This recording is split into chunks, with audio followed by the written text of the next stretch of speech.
പ്രിയമുള്ളവരെ, നിങ്ങൾ കേട്ടുകൊണ്ടിരിക്കുന്നത് ബൈബിൾ ഇൻ എ ഇയർ. ഒരു വർഷം കൊണ്ട് വിശുദ്ധ ബൈബിൾ വായിച്ച് മനസ്സിലാക്കാൻ സഹായിക്കുന്ന ഈ ദൈവവചന വായനാ പദ്ധതി നിങ്ങളിലേക്ക് എത്തിക്കുന്നത് അസെൻഷൻ. ഞാൻ ഡാനിയലച്ചൻ. വചന വായനയിലൂടെ ദൈവസ്വരം കേൾക്കാനും ദൈവത്തിൻ്റെ കണ്ണുകളിലൂടെ നമ്മുടെ ജീവിതത്തെ നോക്കിക്കാണാനും ബൈബിളിലൂടെ മനോഹരമായ ഒരു യാത്രയ്ക്ക് നിങ്ങളെ ഞാൻ ക്ഷണിക്കുകയാണ്. വിശുദ്ധ വേദപുസ്തകത്തിലെ 73 ഗ്രന്ഥങ്ങളിലായി പരന്നു കിടക്കുന്ന മനുഷ്യരക്ഷയുടെ മഹാസംഭവം ഒറ്റപ്രമേയമായി വായിക്കുന്നതിന് the great adventure bible timeline എന്ന വായനാ സഹായി നമ്മൾ ഉപയോഗിക്കുന്നു.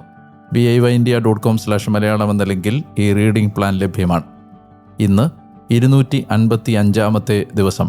ഇന്ന് വായിക്കുന്ന വചനഭാഗങ്ങൾ ജെറമിയ പ്രവചനം അധ്യായങ്ങൾ 49ഉം 50ഉം, വിലാപങ്ങളുടെ പുസ്തകം 3-ാം അധ്യായം, സുഭാഷിതങ്ങൾ 18-ാം അധ്യായം, വാക്യങ്ങൾ 5 മുതൽ 8 വരെ.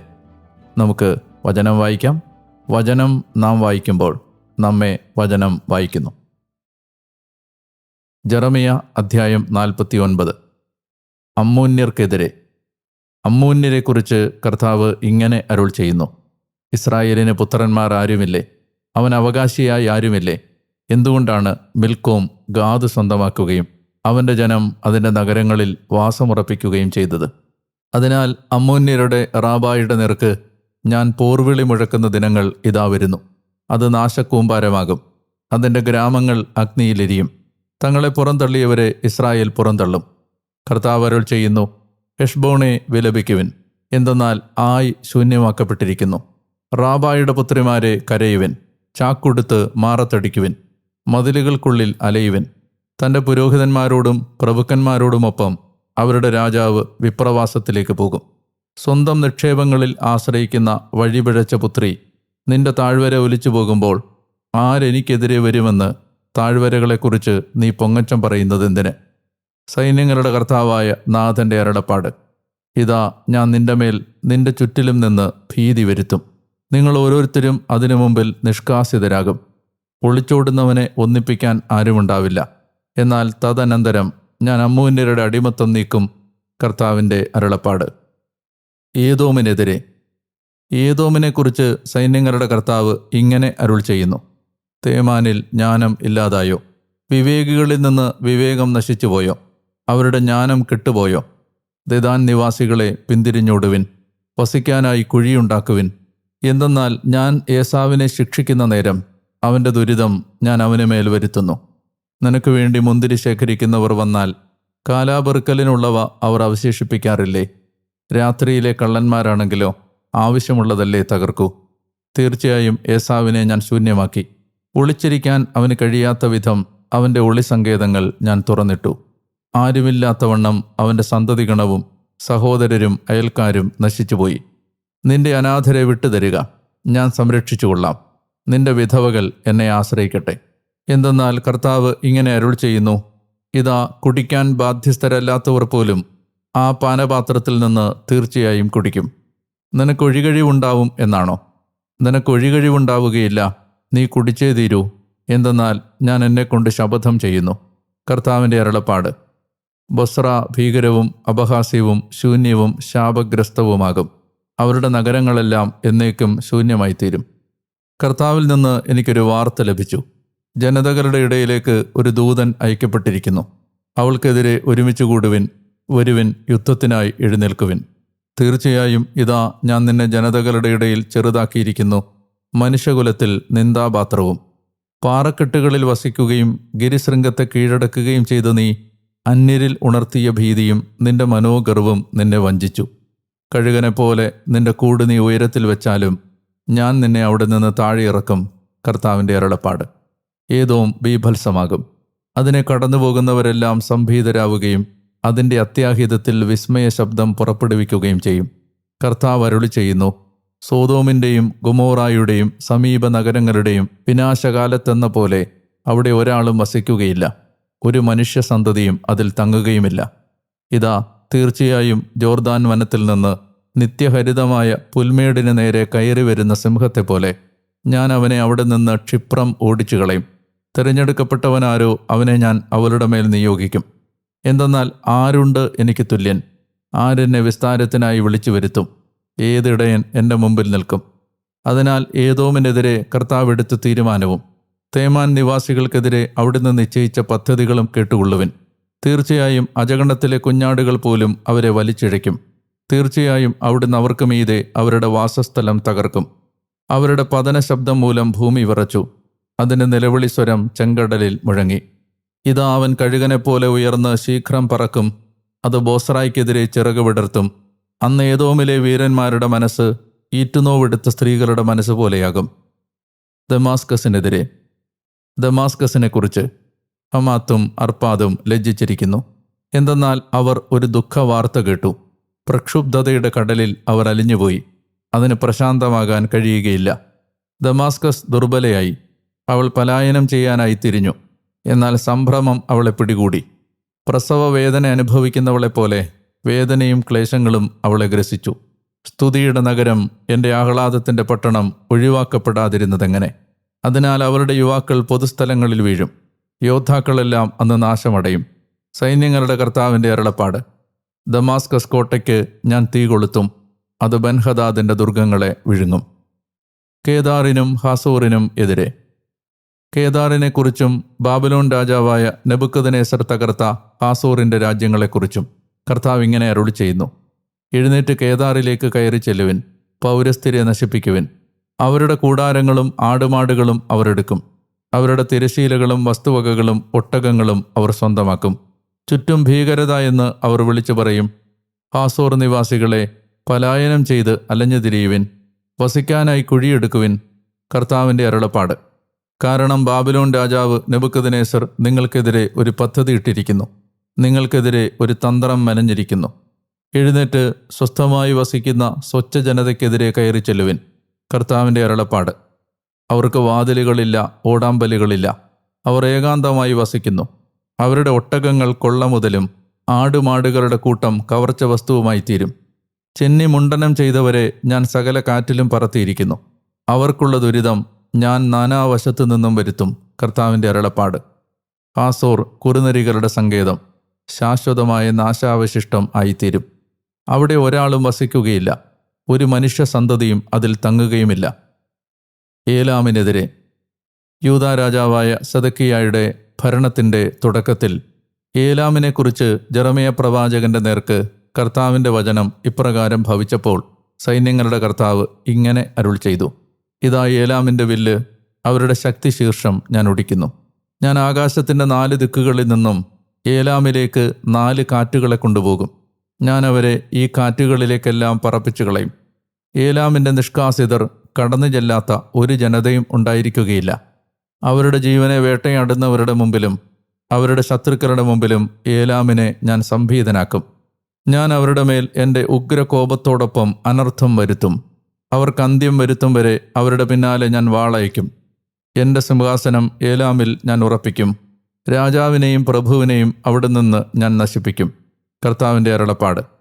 എന്നാൽ ആ ദിനങ്ങൾ കഴിയുമ്പോൾ ഏലാമിൻ്റെ അടിമത്തം ഞാൻ നീക്കും. കർത്താവിൻ്റെ അരുളപ്പാട്. ജെറമ്യാ അധ്യായം 50. ബാബിലോണിൻ്റെ പതനം, ഇസ്രായേലിൻ്റെ മോചനം. ബാബിലോണിനെതിരെ, കൽദായരുടെ ദേശത്തിനെതിരെ ജെറമ്യാ പ്രവാചകൻ വഴി കർത്താവ് പ്രഖ്യാപിച്ച വചനം. ജനതകളുടെ ഇടയിൽ വിളംബരം ചെയ്തറിയിക്കുവിൻ.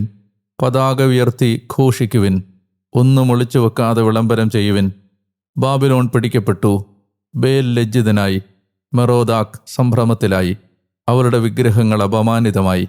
അവരുടെ ബിംബങ്ങൾ കിടിലം കൊണ്ടു. എന്തെന്നാൽ അവൾക്കെതിരെ വടക്കുനിന്ന് കയറി വന്ന ഒരു ജനത അവരുടെ ദേശം ശൂന്യമാക്കും. ആരും അതിൽ വസിക്കുകയില്ല. മനുഷ്യൻ മുതൽ മൃഗഗണം വരെ അലഞ്ഞു നടക്കുകയായിരിക്കും. ആ ദിവസങ്ങളിൽ, ആ സമയത്ത് ഇസ്രായേലരും യൂദാക്കാരും ഒരുമിച്ച് തുടർച്ചയായി വിലപിച്ചു വന്ന് തങ്ങളുടെ ദൈവമായ കർത്താവിനെ അന്വേഷിക്കും. കർത്താവിൻ്റെ അരുളപ്പാട്. അവർ സിയോനിലേക്ക് മുഖം തിരിച്ച് അങ്ങോട്ടുള്ള വഴി തിരക്കും. വരുവിൻ, നമുക്ക് കർത്താവിനോട് ചേരാം. ശാശ്വത ഉടമ്പടി വിസ്മരിക്കപ്പെടില്ല. നഷ്ടപ്പെട്ട അജഗണമാണ് എൻ്റെ ജനം. അവയുടെ ഇടയന്മാർ അവയെ വഴിതെറ്റിച്ചിരിക്കുന്നു. മലകൾ അവയെ വഴിപിഴപ്പിച്ചിരിക്കുന്നു. അവ മലയിൽ നിന്ന് കുന്നിലേക്ക് പോയി. തങ്ങളുടെ ആല അവ മറന്നുപോയിരിക്കുന്നു. കണ്ടവർ അവയെ വിഴുങ്ങി. അവയുടെ എതിരാളികൾ പറഞ്ഞു, തങ്ങളുടെ പിതാക്കന്മാരുടെ നീതി സങ്കേതവും പ്രത്യാശയുമായിരുന്ന കർത്താവിനെതിരെ അവർ പാപം ചെയ്തതിനാൽ ഞങ്ങൾക്ക് കുറ്റമില്ല. ബാബിലോണിൻ്റെ മധ്യത്തിൽ നിന്ന് വിട്ടുപോകുവിൻ. കൽദായരുടെ ദേശത്ത് നിന്ന് പുറപ്പെടുവിൻ. ആട്ടിൻ പറ്റത്തിൻ്റെ മുമ്പിൽ മുട്ടാടുകളെന്ന പോലെയാകുവിൻ. എന്തെന്നാൽ ഉത്തരദേശത്ത് നിന്ന് വൻ ജനതകളുടെ ഒരു സമൂഹത്തെ ഉണർത്തി ഇതാ ഞാൻ ബാബിലോണിനെതിരെ കൊണ്ടുവരികയാണ്. അവർ അവൾക്കെതിരെ അണിനിരക്കും. അവിടെ നിന്ന് അവൾ പിടിച്ചടക്കപ്പെടും. വൃഥാ മടങ്ങാത്ത സമർത്ഥനായ യോദ്ധാവിനെ പോലെയാണ് അതിൻ്റെ അസ്ത്രങ്ങൾ. കൽദായർ കൊള്ള മുതലായിത്തീരും. അവളെ കവർച്ച ചെയ്യുന്നവരെല്ലാം തൃപ്തിയടയും. കർത്താവിൻ്റെ അരുളപ്പാട്. എൻ്റെ അവകാശത്തെ കൊള്ളയടിക്കുന്നവരെ, നിങ്ങൾ സന്തോഷിക്കുന്നെങ്കിലും വിജയഭേരി മുഴക്കുന്നെങ്കിലും കൊഴുത്ത കാളക്കുട്ടിയെപ്പോലെ തുള്ളിക്കളിക്കുന്നെങ്കിലും കുതിരകളെപ്പോലെ ഹേഷാരവം മുഴക്കുന്നെങ്കിലും നിങ്ങളുടെ മാതാവ് ഏറെ ലജ്ജിതയാകും. ഇതാ ജനതകൾക്ക് പിന്നിൽ ഉണങ്ങി വരണ്ട ഒരു മരുഭൂമിയായി നിങ്ങളെ പ്രസവിച്ചവൾ നാണിക്കും. കർത്താവിൻ്റെ ക്രോധം മൂലം അവൾ അധിവസിക്കപ്പെടുകയില്ല. അവൾ തീർത്തും ശൂന്യമാകും. ബാബിലോണിലൂടെ കടന്നുപോകുന്നവരെല്ലാം ഭയപ്പെടും.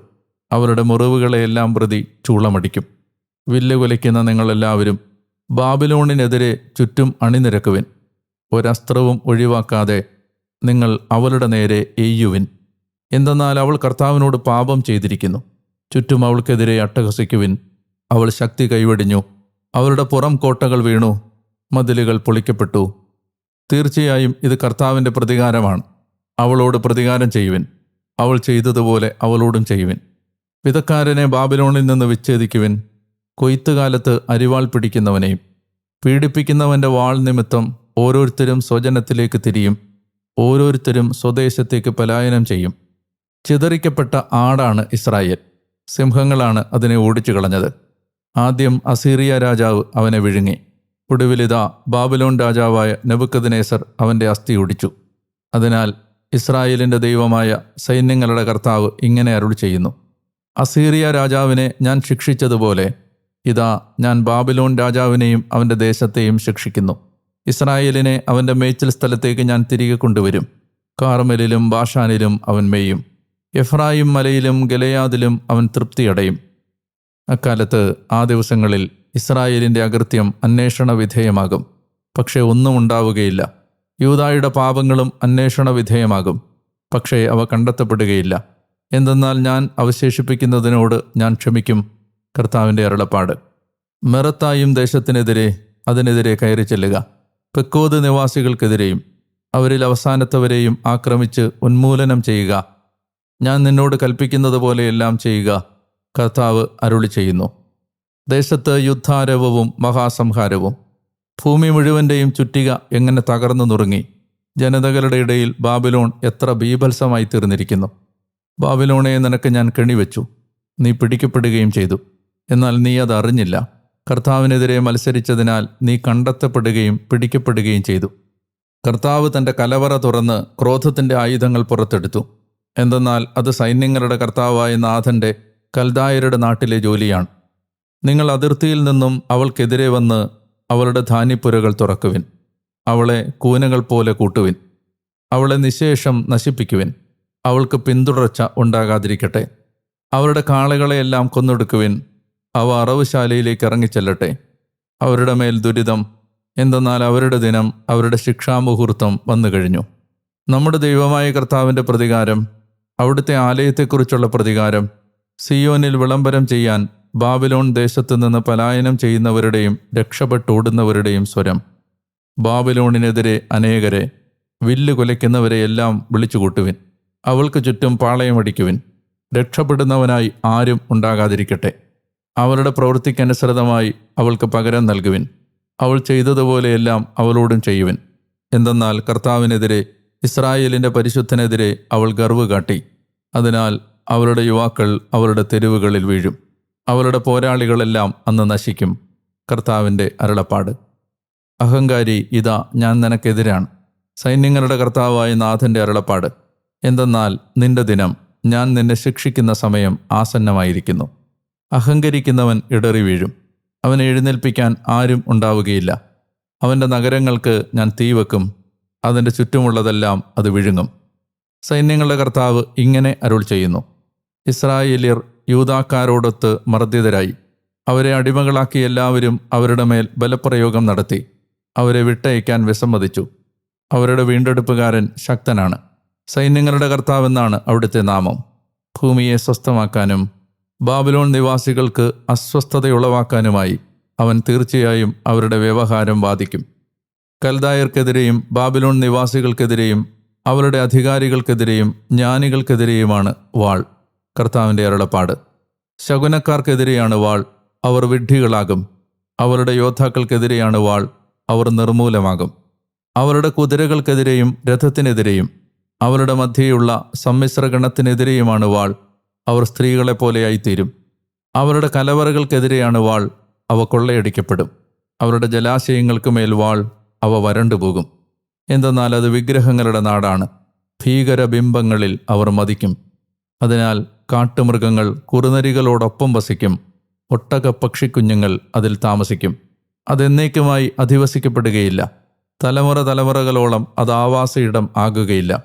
സോദോമിനെയും ഗൊമോറായെയും സമീപ നഗരങ്ങളെയും ദൈവം തകർത്തപ്പോൾ എന്ന പോലെ കർത്താവിൻ്റെ അരുളപ്പാട്, ഒരാളും അവിടെ വസിക്കുകയില്ല, ഒരു മനുഷ്യസന്തതിയും അവളിൽ തങ്ങുകയുമില്ല. ഇതാ വടക്ക് നിന്ന് ഒരു ജനം വരുന്നു, വലിയ ഒരു ജനതയും അനേകം രാജാക്കന്മാരും ഭൂമിയുടെ അതിർത്തികളിൽ നിന്ന് ഇളകി വരുന്നു. അവർ വില്ലും കുന്തവും ഏന്തിയിരിക്കുന്നു. അവർ ക്രൂരരാണ്, അലിവില്ലാത്തവരുമാണ്. അവരുടെ ആരവം സമുദ്രം പോലെ ഇരമ്പുന്നു. അവർ കുതിരപ്പുറത്ത് സവാരി ചെയ്യുന്നു. ബാബിലോൺ പുത്രി, അത് നിനക്കെതിരെ ഒരു യോദ്ധാവിനെ പോലെ സജ്ജമായിരിക്കുന്നു. ബാബിലോൺ രാജാവ് അവരെക്കുറിച്ചുള്ള വാർത്ത കേട്ടു. അവൻ്റെ കരങ്ങൾ കുഴഞ്ഞു. ക്ലേശം അവനെ ഗ്രസിച്ചു. പ്രസവിക്കുന്നവളെപ്പോലെയുള്ള തീവ്രവേദന തന്നെ. ഇതാ സിംഹത്തെപ്പോലെ ജോർദാൻ വനത്തിൽ നിന്ന് നിത്യഹരിത മേച്ചിൽപ്പുറത്തിന് നേരെ അവൻ കയറി വരും. ഞാൻ അവരെ അവളിൽ നിന്ന് ഞൊടിയിടയിൽ തീർച്ചയായും ഓടിച്ചു കളയും. തിരഞ്ഞെടുക്കപ്പെട്ടവനാരോ അവനെ ഞാൻ അവരുടെ മേൽ നിയോഗിക്കും. എന്തെന്നാൽ ആരുണ്ട് എനിക്ക് തുല്യനായി? ആര് എന്നെ വിസ്തരിക്കും? എൻ്റെ മുമ്പിൽ നിൽക്കാൻ പോകുന്ന ഇടയൻ ആര്? അതിനാൽ ബാബിലോണിനെതിരെ കർത്താവ് എടുത്ത തീരുമാനവും കൽദായരുടെ ദേശത്തിനെതിരെ അവിടുന്ന് നിശ്ചയിച്ച പദ്ധതികളും കേട്ടുകൊള്ളുവിൻ. തീർച്ചയായും അജഗണത്തിലെ കുഞ്ഞാടുകൾ പോലും അവരെ വലിച്ചിഴയ്ക്കും. തീർച്ചയായും അവരെക്കുറിച്ച് മേച്ചിൽപ്പുറം ഭയചകിതമാകും.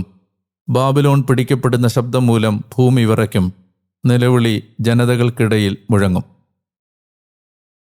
വിലാപങ്ങൾ അധ്യായം 3. അവിടുത്തെ ക്രോധത്തിൻ്റെ ദണ്ടുകൊണ്ടുള്ള ദുരിതം കണ്ട മനുഷ്യനാണ് ഞാൻ. അവിടുന്ന് എന്നെ തള്ളി നടത്തിയത് ഇരുട്ടിലേക്കാണ്, പ്രകാശത്തിലേക്കല്ല. ദിവസം മുഴുവൻ അവിടുന്ന് എനിക്കെതിരെ വീണ്ടും വീണ്ടും തൻ്റെ കരം നീട്ടുന്നു. അവിടുന്ന് എൻ്റെ മാംസവും തൊലിയും ജീർണിപ്പിച്ചു. എൻ്റെ അസ്ഥികൾ അവിടുന്ന് തകർത്തു. എനിക്കെതിരെ വിഷവും ക്ലേശങ്ങളും ഉയർത്തി അവിടുന്ന് ഉപരോധിച്ചു. പണ്ടേ മരിച്ചവരെ എന്ന പോലെ എന്നെ അവിടുന്ന് അന്ധകാരത്തിൽ പാർപ്പിച്ചു. ഞാൻ പൊയ്ക്കളയാതിരിക്കാൻ അവിടുന്ന് എനിക്ക് ചുറ്റും കെട്ടിയടച്ചു. എൻ്റെ ചങ്ങല അവിടുന്ന് ഭാരമുള്ളതാക്കി. ഞാൻ നിലവിളിച്ച സഹായത്തിന് അപേക്ഷിച്ചിട്ടും അവിടുന്ന് എൻ്റെ പ്രാർത്ഥനയ്ക്ക് നേരെ ചെവിയടച്ചു. ചെത്തിയെടുത്ത കല്ലുകൊണ്ട് അവിടുന്ന് എൻ്റെ വഴി കെട്ടിയടച്ചു. എൻ്റെ പാതകളെ അവിടുന്ന് ദുർഗമമാക്കി. അവിടുന്ന് എനിക്ക് പതിയിരിക്കുന്ന കരടിയും ഒളിസങ്കേതങ്ങളിലെ സിംഹവുമാണ്. അവിടുന്ന് എൻ്റെ വഴികൾ തെറ്റിച്ചു കൊണ്ടുപോയി. എന്നെ ചീന്തിക്കീറി നിരാലംബനായി ഉപേക്ഷിച്ചു. വില്ല് കുലച്ച് അസ്ത്രത്തിന് ലക്ഷ്യമെന്ന വിധം അവിടുന്ന് എന്നെ നാട്ടി നിർത്തി. അവിടുന്ന് തൻ്റെ ശരങ്ങൾ എൻ്റെ ആന്തരാവയവങ്ങളിലേക്ക് എയ്തു. എൻ്റെ ജനത്തിന് മുഴുവൻ ഞാൻ പരിഹാസപാത്രമായി. ദിവസം മുഴുവൻ അവരുടെ പരിഹാസഗാനം. അവിടുന്ന് എന്നെ കയ്പ് സസ്യങ്ങൾ കൊണ്ട് മത്തനാക്കി. എന്നെ കാഞ്ഞിരസത്ത് കുടിപ്പിച്ചു. എൻ്റെ പല്ല് ചരൽ കടിക്കാൻ അവിടുന്ന് ഇടയാക്കി. ചാരത്തിൽ ചവിട്ടാൻ എനിക്കിടവരുത്തി. എൻ്റെ ആത്മാവിനെ അങ്ങ് സ്വസ്ഥതയിൽ നിന്ന് പുറന്തള്ളി. ഐശ്വര്യം ഞാൻ വിസ്മരിച്ചു. എൻ്റെ ആത്മധൈര്യവും കർത്താവിൽ നിന്നുള്ള എൻ്റെ പ്രത്യാശയും നശിച്ചുവെന്ന് ഞാൻ പറഞ്ഞു. കാഞ്ഞിരസത്തും വിഷവുമാണ് എൻ്റെ കഷ്ടതയും അലച്ചിലുമെന്ന് ഓർക്കണമേ. ഓർത്തോർത്ത് എൻ്റെ ആത്മാവ് എന്നെപ്പറ്റി വിഷാദം പൂണ്ടു. എൻ്റെ മനസ്സിലേക്ക് ഞാൻ ഈ ചിന്ത കൊണ്ടുവന്ന് കാത്തിരിക്കും. കർത്താവിൻ്റെ കാരുണ്യങ്ങൾ ഒരിക്കലും കെട്ടുപോകുന്നില്ല. അവിടുത്തെ ദയാവായ്പകൾ അവസാനിക്കുന്നേയില്ല. ഓരോ പ്രഭാതത്തിലും അത് പുതിയതാണ്. അങ്ങയുടെ വിശ്വസ്തത വലുതാണ്. എൻ്റെ ആത്മാവ് പറയുന്നു, കർത്താവാണ് എൻ്റെ ഓഹരി. അതുകൊണ്ട് ഞാൻ അവിടുത്തേക്കായി കാത്തിരിക്കും. തന്നെ കാത്തിരിക്കുന്നവന്, തന്നെ തേടുന്ന ആത്മാവിന് കർത്താവ് നല്ലവനാണ്. കർത്താവിൻ്റെ രക്ഷയ്ക്കായി നിശബ്ദം കാത്തിരിക്കുന്നത് ഉത്തമം. തൻ്റെ യൗവനത്തിൽ നുകം വഹിക്കുന്നത് മനുഷ്യന് നല്ലതാണ്. അവിടുന്ന് അത് അവൻ്റെ മേൽ വെക്കുമ്പോൾ അവൻ തനിച്ചിരുന്ന് മൗനം പാലിക്കട്ടെ. അവൻ തൻ്റെ വായ് പൊടിയിലാഴ്ത്തട്ടെ. ഒരുപക്ഷെ പ്രത്യാശയ്ക്ക് വകയുണ്ട്. അവിടുത്തെ പ്രഹരത്തിന് അവൻ ചെകിട് കൊടുക്കട്ടെ. നിന്ദനം കൊണ്ട് അവൻ തൃപ്തി അടയട്ടെ. എന്തെന്നാൽ നാഥൻ എന്നേക്കുമായി ഉപേക്ഷിക്കുകയില്ല. അവിടുന്ന് വ്യസനിപ്പിച്ചാലും തൻ്റെ കാരുണ്യാതിരേകത്തിനനുസൃതമായി ദയ കാണിക്കും. എന്തെന്നാൽ അവിടുന്ന് മനഃപൂർവ്വം മനുഷ്യമക്കളെ പീഡിപ്പിക്കുകയോ ദുഃഖിപ്പിക്കുകയോ ഇല്ല. തൻ്റെ പാദങ്ങൾക്ക് കീഴിൽ ദേശത്തടവുകാരെ മുഴുവൻ ചവിട്ടിമെതിക്കാനും അത്യുന്നതൻ്റെ മുഖതാവിൽ മനുഷ്യൻ്റെ അവകാശം തകിടം മറിക്കാനും മനുഷ്യനെ അവൻ്റെ വ്യവഹാരത്തിൽ അട്ടിമറിക്കാനും നാഥൻ ലക്ഷ്യമിട്ടിട്ടില്ല. നാഥൻ കൽപ്പിക്കാതിരിക്കെ ആര് പറഞ്ഞാലാണ് അത് സംഭവിക്കുന്നത്? അത്യുന്നതൻ്റെ അധരത്തിൽ നിന്ന് നന്മയല്ലാതെ തിന്മകൾ പുറപ്പെടുന്നില്ല. ജീവനുള്ള മനുഷ്യൻ നരൻ തൻ്റെ പാപത്തെക്കുറിച്ച് എന്തിനു പരാതിപ്പെടുന്നു? നമുക്ക് നമ്മുടെ വഴികൾ പരിശോധിച്ച് വിലയിരുത്തി കർത്താവിങ്കിലേക്ക് തിരിച്ചു ചെല്ലാം. നമുക്ക് നമ്മുടെ ഹൃദയം കരതലങ്ങളിലെടുത്ത് സ്വർഗത്തിലെ ദൈവത്തിങ്കിലേക്ക് ഉയർത്താം. ഞങ്ങൾ തെറ്റ് ചെയ്തു, ധിക്കാരം കാണിച്ചു, അങ്ങ് ക്ഷമിച്ചില്ല. അങ്ങ് കോപാവേശനായി ഞങ്ങളെ പിന്തുടർന്ന് നിഷ്കരുണം വധിച്ചു. പ്രാർത്ഥന കടന്നു ചെല്ലാത്ത വിധം അങ്ങ് സ്വയം മേഘാവൃതനായി. ജനങ്ങളുടെ ഇടയിൽ ഞങ്ങളെ അങ്ങ് ചപ്പും ചവറുമായി നിക്ഷേപിച്ചു. ഞങ്ങളുടെ ശത്രുക്കളെല്ലാം ഞങ്ങൾക്കെതിരെ തങ്ങളുടെ വായ് പിളർന്നു. സംഭ്രാന്തിയും പിളർപ്പും വിനാശവും തകർച്ചയും ഞങ്ങൾക്കുണ്ടായി. എൻ്റെ ജനത്തിൻ്റെ പുത്രിയുടെ തകർച്ച നിമിത്തം എൻ്റെ കണ്ണ് നീർച്ചാലുകൾ ഒഴുക്കി. എൻ്റെ കണ്ണ് നിർവിഘ്നം നിലയ്ക്കാതെ നിറഞ്ഞൊഴുകി. കർത്താവ് സ്വർഗത്തിൽ നിന്ന് താഴേക്ക് നോക്കുന്നതുവരെ എൻ്റെ നഗരത്തിലെ പുത്രിമാരെയെല്ലാം പ്രതി എൻ്റെ കണ്ണ് എൻ്റെ ആത്മാവിനെ അസ്വസ്ഥമാക്കി. അകാരണമായി എൻ്റെ ശത്രുക്കളായവർ ഒരു പക്ഷി എന്ന പോലെ എന്നെ വേട്ടയാടി. അവർ എൻ്റെ ജീവനെ കുഴിയിലൊടുക്കി എൻ്റെ മേലൊരു കല്ല് സ്ഥാപിച്ചു. വെള്ളം എൻ്റെ തലയ്ക്കുമീതെ ഒഴുകി, ഞാൻ നശിച്ചു എന്ന് ഞാൻ പറഞ്ഞു. അഗാധഗർത്തത്തിൽ നിന്ന് കർത്താവെ, ഞാൻ അങ്ങയുടെ നാമം വിളിച്ചപേക്ഷിച്ചു. ആശ്വാസത്തിനായുള്ള എൻ്റെ നിലവിളിക്കെതിരെ അങ്ങയുടെ ചെവി അടയ്ക്കരുതേ എന്ന എൻ്റെ യാചനാസ്വരം അങ്ങ് കേട്ടു. ഞാൻ അങ്ങയെ വിളിച്ചപേക്ഷിച്ച ദിവസം നീ ഭയപ്പെടേണ്ട എന്ന് അങ്ങ് അടുത്തു വന്ന് അരുൾ ചെയ്തു. നാഥ, അങ്ങ് എൻ്റെ ആത്മാവിൻ്റെ ന്യായവാദങ്ങൾ ഏറ്റെടുത്തു. അങ്ങെൻ്റെ ജീവനെ വീണ്ടെടുത്തു. കർത്താവെ, എനിക്കെതിരെയുള്ള അന്യായം അങ്ങ് കണ്ടു. എൻ്റെ ന്യായം അങ്ങ് വിധിക്കണമേ. അവരുടെ എല്ലാ പ്രതികാരവും എനിക്കെതിരെയുള്ള അവരുടെ എല്ലാ ഉപജാപങ്ങളും അങ്ങ് കണ്ടു. കർത്താവെ, അവരുടെ നിന്ദനവും എനിക്കെതിരെയുള്ള അവരുടെ എല്ലാ ഉപജാപങ്ങളും അങ്ങ് കേട്ടു. എൻ്റെ എതിരാളികളുടെ ഭാഷാപ്രയോഗങ്ങളും ചിന്തകളും ദിവസം മുഴുവൻ എനിക്കെതിരെയാണ്. അവരുടെ ഇരിപ്പും എഴുന്നേൽപ്പും ശ്രദ്ധിച്ചു കാണണമേ. ഞാൻ അവരുടെ പരിഹാസഗാനമാണ്. കർത്താവെ, തങ്ങളുടെ കരവേലയ്ക്കനുസൃതം അവർക്ക് പ്രതിഫലം തിരികെ നൽകണമേ. അവർക്കുള്ള അങ്ങയുടെ ശാപമായി ഹൃദയത്തിൻ്റെ മരവിപ്പ് അവർക്ക് നൽകണമേ. കോപത്തോടെ അവരെ പിന്തുടർന്ന് കർത്താവിൻ്റെ ആകാശത്തിന് കീഴിൽ നിന്ന് അവരെ നശിപ്പിക്കണമേ. സുഭാഷിതങ്ങൾ അധ്യായം 18 വാക്യങ്ങൾ 5 മുതൽ 8 വരെ. ന്യായവിസ്താരത്തിൽ നീതിമാനെ ചെറുക്കാൻ ദുഷ്ടനോട് പക്ഷപാതം കാണിക്കുന്നത് നന്നല്ല. ഭോഷന്റെ അധരങ്ങൾ തർക്കത്തിലെത്തുന്നു. അവൻ്റെ വായ് ചാട്ടയടികൾ ക്ഷണിക്കുന്നു. ഭോഷന്റെ വായ് അവന് വിനാശമാണ്. അവൻ്റെ അധരങ്ങൾ അവൻ്റെ ജീവന് കെണിയാണ്. ഏഷണിക്കാരൻ്റെ വാക്കുകൾ മൃഷ്ടാന്നം പോലെ അത്രേ. ഉദരത്തിൻ്റെ ഉള്ളറകളിലേക്ക് അവ ഇറങ്ങുന്നു. പ്രിയമുള്ളവരെ, 255 ദിവസത്തിലേക്ക് നമ്മൾ എത്തുകയാണ്. ജെറമിയായിലൂടെ കർത്താവ് അരുളി ചെയ്യുന്ന വിവിധങ്ങളായ പ്രവചനങ്ങൾ വായിക്കുമ്പോൾ നമ്മുടെ മനസ്സിലേക്ക് കൊണ്ടുവരേണ്ട വളരെ പ്രധാനപ്പെട്ട ഒരു കാര്യം നിങ്ങളെ ഞാൻ ഓർമ്മിപ്പിക്കാൻ ആഗ്രഹിക്കുന്നു. പ്രവാചക ഗ്രന്ഥത്തിലെ പ്രവചനങ്ങളെല്ലാം തന്നെ പല കാലത്ത് പറയപ്പെട്ട പ്രവചനങ്ങളുടെ സമാഹാരമായിട്ട് വേണം വായിക്കാൻ. മറ്റ് ഗ്രന്ഥങ്ങൾ വായിക്കുന്നത് പോലെ തുടക്കം മുതൽ ഒടുക്കം വരെ കാലഗണനാക്രമം അനുസരിച്ച് ഇന്ന്, നാളെ, മറ്റന്നാൾ അങ്ങനെ സംഭവിച്ച കാര്യങ്ങൾ തുടർച്ചയായി പറഞ്ഞ് പോകുന്ന ഒരു ഗ്രന്ഥമല്ല പ്രവചന ഗ്രന്ഥം. മറിച്ച് പ്രവാചകൻ അദ്ദേഹത്തിൻ്റെ പ്രവചന ശുശ്രൂഷ ആരംഭിച്ച കാലം മുതൽ അവസാനിപ്പിച്ച കാലം വരെ വിവിധ സാഹചര്യങ്ങളിൽ പ്രവചിച്ച പ്രവചനങ്ങൾ ഒരുമിച്ച് ചേർത്ത പ്രവചനങ്ങളുടെ സമാഹാരമാണ് പ്രവാചക ഗ്രന്ഥങ്ങൾ. അതുകൊണ്ടാണ് ഇതിൻ്റെ ടൈം ലൈൻ മിക്കപ്പോഴും മാറി മാറി പോകുന്നതായി നമ്മൾ കാണുന്നത്. യെഹോയാക്കീമിൻ്റെ കാലത്ത് അരുളി ചെയ്തത്, ഈജിപ്ത് രാജാവിനെ നെക്കോയെ ആക്രമിച്ച സമയത്ത് അരുളി ചെയ്തത്, സെദക്കിയായുടെ കാലത്ത് അരുളി ചെയ്തത്, ജെറുസലേം തകർന്നു വീണ സമയത്ത് അരുളി ചെയ്തത്, ഇങ്ങനെ വ്യത്യസ്തങ്ങളായ ടൈം ലൈനുകൾ ഈ ജെറമിയായുടെ പ്രവചനത്തിൽ കാണാൻ കഴിയും. വായിക്കുമ്പോൾ അങ്ങനെ ഒരു കാര്യം ശ്രദ്ധിക്കുന്നത് നമുക്ക് വായന കൂടുതൽ ഗ്രഹിക്കുന്നതിന് സഹായിക്കും. ജെറമിയായിൽ ഇന്ന് നമ്മൾ വായിച്ചത് ബാബിലോണിന് സംഭവിക്കാൻ പോകുന്ന നാശത്തെക്കുറിച്ച്, അതായത് പ്രവാസത്തിലേക്ക് ജനം കൊണ്ടുപോകപ്പെട്ടതിന് ശേഷം 70 വർഷം കഴിഞ്ഞ് ബാബിലോണിന് സംഭവിക്കാൻ പോകുന്ന നാശത്തെക്കുറിച്ച് ജെറമിയ ഇപ്പോഴേ പ്രവചിക്കുകയാണ്. ഇപ്പോൾ ബാബിലോൺ അവരെ അടിമകളായി പിടിച്ചുകൊണ്ടു പോവുകയാണ്. ആ ബാബിലോണിനോട് ജെറമിയ പ്രവചിക്കുകയാണ്, വടക്ക് നിന്ന് ദൈവം ഒരു ജനതയെ കൊണ്ടുവരും. അത് മേദിയ പേർഷ്യ രാജ പരമ്പരകളാണ്, ആ രാജ്യമാണ്.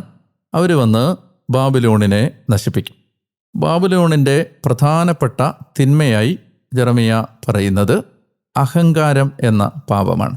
എല്ലാ അർത്ഥത്തിലും പുരോഗതി പ്രാപിച്ച, എല്ലാ ശത്രുക്കളെയും പരാജയപ്പെടുത്തിയ, അജയ്യമായി അപ്രതിരോധ്യമായി തലയുയർത്തി നിലനിന്ന ഈ സാമ്രാജ്യം ഇസ്രായേലിൻ്റെ പരിശുദ്ധനെതിരെ ഗർവ് കാട്ടി. അഹങ്കാരി, ഞാൻ നിനക്കെതിരാണ്. അഹങ്കരിക്കുന്നവൻ ഇടറി വീഴും, അവനെ എഴുന്നേൽപ്പിക്കാൻ ആരും ഉണ്ടാവുകയില്ല. അഹങ്കാരം നീ നിൽക്കുന്ന നഗരത്തിന് ചുറ്റും തീയാളുന്നതിന് ഇടയാക്കും. ഇത് വലിയ ഒരു പാഠമാണ്. എപ്പോഴും എളിമയോടെ നിൽക്കാൻ നമ്മൾ നിരന്തരമായ യുദ്ധം നമ്മളോട് തന്നെ ചെയ്യേണ്ടതുണ്ട്. ഏറ്റവും പ്രയാസകരമായ പുണ്യമാണ് എളിമ.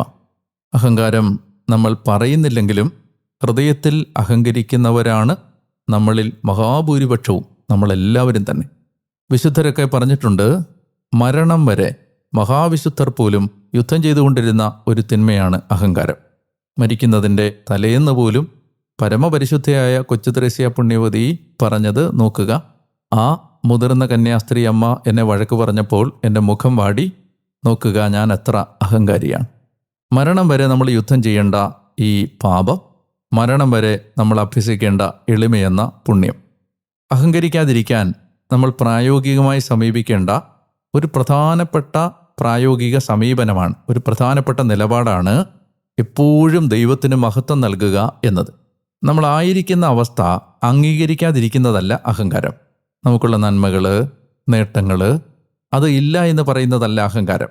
മറിച്ച് ഉള്ളതിലധികം മേന്മ ഭാവിക്കുന്നതാണ് അഹങ്കാരം. അഹങ്കരിക്കാതിരിക്കാൻ നമ്മൾ പുലർത്തേണ്ട സമീപനം നിരന്തരമായി ദൈവത്തിന് എല്ലാ കാര്യങ്ങളുടെയും മഹത്വം കൊടുക്കുക. എല്ലാം ദൈവകൃപയാലാണ് സംഭവിക്കുന്നത്, എൻ്റെ കഴിവിലല്ല എന്ന് തിരിച്ചറിയുക. വിലാപങ്ങളുടെ പുസ്തകത്തിലേക്ക് വരുമ്പോൾ ആ ജനത്തിൻ്റെ ദുരിതം മുഴുവൻ വിവരിച്ചതിന് ശേഷം എല്ലാ പൊടിയിലും ചാരത്തിലും കിടക്കാനും പല്ല് ചരൽ കടിക്കാനും ദൈവം ഇടയാക്കി എന്നെല്ലാം പറഞ്ഞിട്ട് 3-ാം അധ്യായത്തിൻ്റെ 19-ാമത്തെ വാക്യവും 20-ാമത്തെ വാക്യവും എൻ്റെ കഷ്ടപ്പാടുകളെക്കുറിച്ചുള്ള ഓർമ്മ കാഞ്ഞിര സത്തും വിഷവുമാണ്. അതായത് കഷ്ടപ്പാട് മനസ്സിൽ ഏൽപ്പിക്കുന്ന മുറിവ് ഒരു നിരന്തരമായ കൊന്നുകൊണ്ടിരിക്കുന്ന വിഷമായി മാറുകയാണ്. അത് ഓർത്തോർത്ത് എൻ്റെ ആത്മാവ് വിഷാദം അനുഭവിക്കുകയാണ്. അതായത് നമ്മുടെ ദുഃഖങ്ങളെക്കുറിച്ചുള്ള ചിന്തകൾ നിരന്തരമായി വിഷം പോലെ നമ്മുടെ ഉള്ളിലേക്ക് പടരുകയും ആത്മാവ് അതുകൊണ്ട് ഈ മുറിവിനെ ഓർത്ത് ദുഃഖിക്കുകയും ചെയ്യുമ്പോൾ ഈ എഴുത്തുകാരൻ പറയുകയാണ്, അപ്പോൾ അങ്ങനെ എൻ്റെ ആ കൈപ്പേറിയ അനുഭവങ്ങളെക്കുറിച്ചുള്ള ഓർമ്മയിൽ എൻ്റെ മനസ്സ് പതറുമ്പോൾ ഒരു ചിന്ത എൻ്റെ മനസ്സിലേക്ക് ഞാൻ കൊണ്ടുവരും. അതായത് എൻ്റെ മുറിവുകൾ എന്നെ ഇങ്ങനെ വല്ലാതെ പൊള്ളിച്ച് നോവിച്ച് വേദനിപ്പിച്ചുകൊണ്ടിരിക്കുമ്പോൾ ഒരു ചിന്ത ഞാൻ എൻ്റെ മനസ്സിലേക്ക് കൊണ്ടുവരും. എന്താണ് ചിന്ത? കർത്താവിൻ്റെ കാരുണ്യം ഒരിക്കലും അസ്തമിക്കുന്നില്ല, അവിടുത്തെ ദയാവായ്പ് അവസാനിക്കുന്നേയില്ല, ഓരോ പ്രഭാതത്തിലും അത് പുതിയതാണ്. ഞാൻ നിങ്ങളോട് ആവശ്യപ്പെടുകയാണ്, സമയപരിമിതി കൊണ്ട് എനിക്ക് വിശദീകരിക്കാൻ സമയമില്ലാത്തത് കൊണ്ട് നിങ്ങളോട് ഞാൻ ആവശ്യപ്പെടുകയാണ്, ഈ 3-ാം അധ്യായത്തിൻ്റെ ഒരു 19 മുതലുള്ള വാക്യങ്ങൾ, 19 മുതൽ 33 വരെയുള്ള വാക്യങ്ങൾ നിങ്ങൾ ഒരു 3-4 തവണ വായിച്ചാൽ ഒരുപാട് വെളിപ്പെടുത്തലുകൾ ആ ഭാഗത്ത് നിന്ന് കിട്ടും. 3-ാം അധ്യായം 19 മുതൽ 33 വരെയുള്ള വാക്യങ്ങൾ വലിയ വെളിപ്പെടുത്തലുകൾ, നമ്മുടെ വേദനകളിൽ, സഹനങ്ങളിൽ നമ്മൾ പുലർത്തേണ്ട സമീപനം, നമുക്കുണ്ടാവുന്ന തിരിച്ചറിവുകൾ ഒക്കെ നമുക്ക് മനസ്സിലാക്കാൻ സഹായിക്കുന്ന ഒരു ഭാഗമാണ് അത്. എനിക്ക് വേണ്ടിയുള്ള നിങ്ങളുടെ പ്രാർത്ഥനകൾക്ക് ഞാൻ നന്ദി പറയുന്നു. ഒത്തിരി തീഷ്ണതയോടെ നിങ്ങൾ മുന്നോട്ട് പോകുന്നത് കാണുകയും കേൾക്കുകയും ചെയ്യുമ്പോൾ എനിക്കൊത്തിരി സന്തോഷമുണ്ട്. ലോകത്തിൻ്റെ വിവിധ ഇടങ്ങളിൽ വെച്ച് അപ്രതീക്ഷിതമായി കാണുമ്പോൾ ഞങ്ങൾ ബൈബിൾ വായിക്കുന്നുണ്ട്, ഞങ്ങൾ BIY മലയാളത്തിൻ്റെ ഭാഗമാണ്, ഇതുവരെയും മുടങ്ങിയിട്ടില്ല എന്നൊക്കെ പറയുന്നത് കേൾക്കുമ്പോൾ ഒത്തിരി ആത്മീയ സന്തോഷം ഞാൻ അനുഭവിക്കുന്നുണ്ട്. ഞാൻ ദൈവത്തിന് നന്ദി പറയുന്നു. നമ്മളെ ഇപ്രകാരം ഒരു നേർരേഖയിൽ ഒരുമിച്ച് കൊണ്ടുവന്ന, ഒരുപക്ഷെ മറ്റൊരു വിധത്തിൽ ഒരിക്കലും കണ്ടുമുട്ടാൻ ഇടയില്ലാത്ത നമ്മളെ ഈ ദൈവവചനമാകുന്ന ഒരു പ്ലാറ്റ്ഫോമിൽ കൂട്ടിമുട്ടാൻ ഇടയാക്കിയതിനെ ഓർത്ത് ഞാൻ ദൈവത്തിന് നന്ദി പറയുന്നു. എനിക്ക് വേണ്ടിയുള്ള നിങ്ങളുടെ പ്രാർത്ഥനകൾ തുടരുക. നാളെ വീണ്ടും ഈ വചനസ്വരവുമായി നിങ്ങളുടെ അടുത്തേക്ക് എത്തും വരെ ഞാൻ ഡാനിയൽ അച്ഛൻ, ഞാൻ നിങ്ങൾക്ക് വേണ്ടി പ്രാർത്ഥിച്ചുകൊണ്ടേയിരിക്കുന്നു. സർവശക്തനായ ദൈവം നിങ്ങളെ അനുഗ്രഹിക്കട്ടെ. പിതാവിൻ്റെയും പുത്രൻ്റെയും പരിശുദ്ധാത്മാവിൻ്റെയും നാമത്തിൽ ആമേൻ.